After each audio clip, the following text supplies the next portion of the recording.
Je me souviens que parfois, il me sortait de son camion des magazines qui me les donnait et qui me disait « tiens, regarde et puis tu choisis ce que tu veux faire avec papa après ».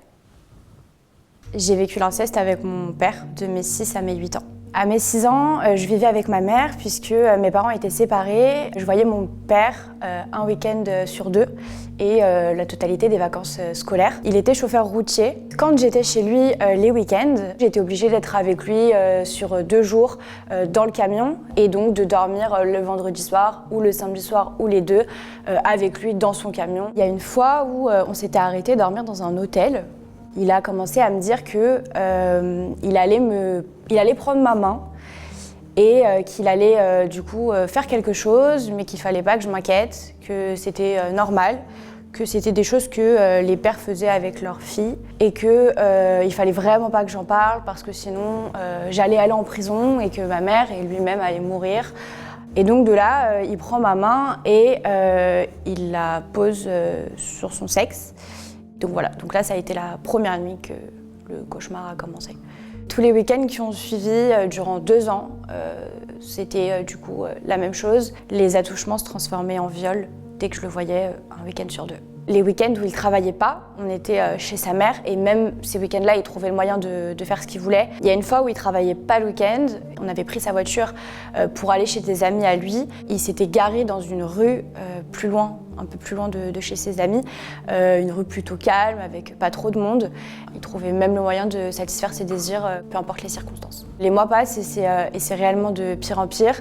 Mon état d'esprit aussi, et ça s'améliore pas. Je commence à avoir de plus en plus peur. Son ton également, il changeait, puisqu'au fur et à mesure du temps, il avait beaucoup moins de patience. Si en fait je refusais, il n'hésitait pas à me frapper et à me dire que de toute façon c'était comme ça et que c'était pas autrement. Et donc je suis passée de la petite fille de 6 ans qui aimait son père et qui avait envie, malgré ça, de lui faire confiance, à la petite fille de 7-8 ans qui avait de plus en plus peur et qui se posait de plus en plus de questions. Rajouté à tout ça, c'est une personne qui est alcoolique à ce moment-là et donc qui n'hésite pas à me mettre en danger et à se mettre en danger d'ailleurs. Je me rappelle d'une fois où on était en train de conduire, on allait à Clermont-Ferrand et je me souviens qu'il n'arrivait plus du tout à conduire parce qu'il avait trop bu. Moi à ce moment-là, j'ai 7 ans, dehors il fait nuit et je dois descendre en fait d'un camion sur une autoroute pour poser le triangle de signalisation derrière le camion.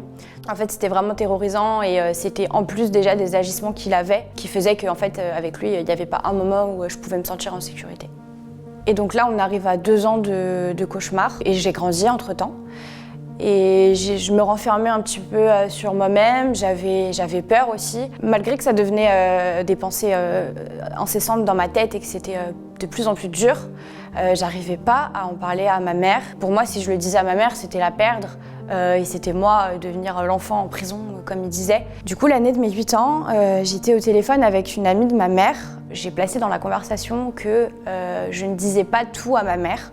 Je pense que là, inconsciemment, il y a une part de moi qui a pris le dessus et qui a décidé de créer une porte ouverte. Et forcément, quand j'ai raccroché, elle est venue me voir et elle m'a dit qu'est-ce que tu dis pas à maman, ma chérie, tu sais que tu peux tout me dire. Et je décide d'aller chercher en fait un carnet dans ma chambre dans lequel en fait pendant tous ces mois j'avais fait des dessins, j'avais écrit des mots par rapport en fait à ce qui se passait. Et donc je décide de lui donner moi-même pour qu'elle comprenne tout.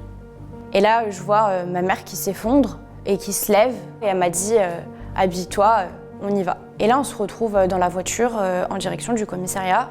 Et elle m'explique dans la voiture, elle me dit ma chérie, là, ce que tu m'as dit, c'est pas normal, mais tu y es pour rien.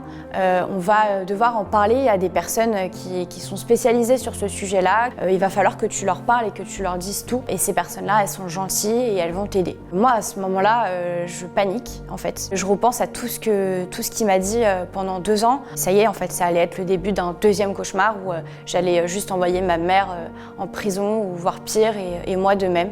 Donc je commence à même regretter en fait de l'avoir dit à ma mère. Donc j'arrive au commissariat et je tombe du coup sur un policier qui avait été très gentil avec moi, forcément, qui m'avait mis en confiance. Donc à ce moment-là, je comprends petit à petit que je suis pas en train d'aller en prison, mais en fait, ça en est suivi de plusieurs semaines d'enquête où j'ai dû raconter et encore raconter à plusieurs autorités compétentes, quoi. Au fur et à mesure du coup de cette procédure-là, je me suis sentie déjà libérée et surtout rassurée. Et c'est ça aussi qui m'a permis de parler davantage. Ils n'ont pas pu aller le chercher tout de suite. Il a fallu que plusieurs jours passent pour qu'ils puissent en fait récolter les preuves et créer leur enquête. Ma mère même devait faire semblant.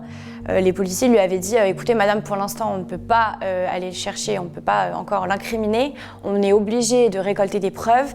En attendant, il faut qu'il se doute de rien et donc il va vous appeler pour voir votre fille d'ici le week-end prochain. Il va falloir que vous trouviez des excuses et il va falloir que vous répondiez au téléphone et que vous jouez le jeu. Elle avait dû lui faire croire que j'étais malade et que j'allais pas pouvoir le voir le week-end qui arrivait. Et donc un jour, il a enfin été incarcéré.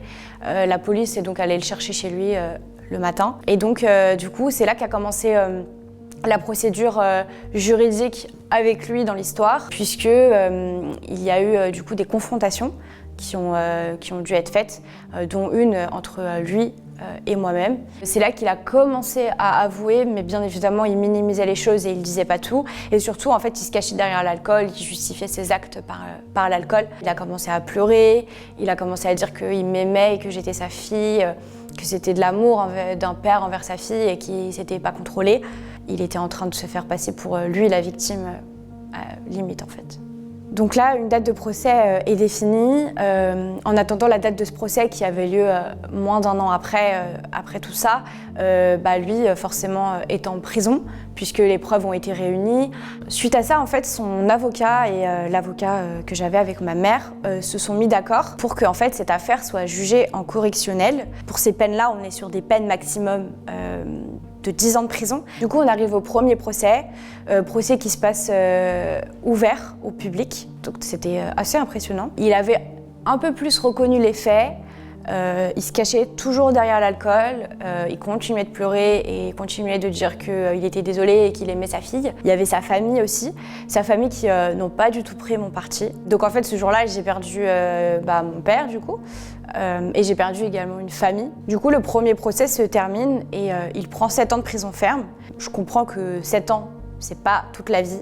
En fait, c'est comme ça que ça fonctionnait dans mon cerveau d'enfant. Donc cette décision, en fait, elle me laisse beaucoup de questions en tête et puis elle me rassure pas vraiment. Du coup, il y a un appel qui est demandé et accepté. Une année après, on revient devant le juge. Cette fois-ci, c'était un procès à huis clos, donc fermé. Lors de ce procès, en fait, on présente du coup son parcours en prison. On fait son éloge, on rappelle les faits. Et donc le verdict tombe à nouveau. Suite à sa bonne conduite en prison, les juges lui accordent une remise de peine qui divise presque sa peine en deux. À la fin de ce procès, il restera en prison seulement 3 ans au lieu des quasiment 6 années qui lui restaient à faire.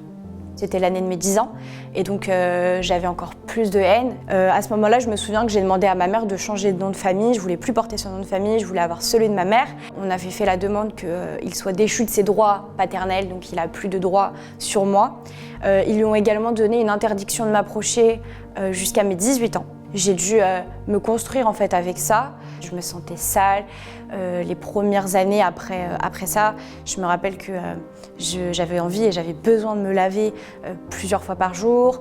J'avais du mal à comprendre que j'y étais pour rien et que c'était lui le problème dans cette histoire. Ça a développé également des troubles de l'alimentation chez moi. Et je pense que le pire dans tout ça, en fait, c'est d'avoir grandi et de m'être construite autour d'une haine en fait, que j'ai développée pour lui. Encore aujourd'hui, je fais des cauchemars tout le temps où je revois en fait ce qui s'est passé. Quand tu as vécu ça en fait par ton propre père, tu te dis que n'importe qui peut faire n'importe quoi et du coup tu te méfies énormément des gens. Pour moi, c'est pas terminé dans le sens où mon corps c'est toujours le même que celui que j'avais quand j'avais 6, 7 et 8 ans. Et donc j'ai l'impression que c'est toujours celui sur lequel il a pu faire ce qu'il voulait et ça c'est vraiment l'un des pires sentiments aussi quand on grandit avec ça. Du coup, même si jusqu'à aujourd'hui c'est vrai que c'est très difficile de s'accepter, je pense qu'un jour j'y arriverai. Et en grandissant d'ailleurs, c'est ce que j'avais commencé à me dire, c'est que c'était important justement de ne pas se laisser aller, de réussir dans mon travail, de réussir dans mes études et montrer que j'allais réussir à être la fille et la femme par la suite que je voulais.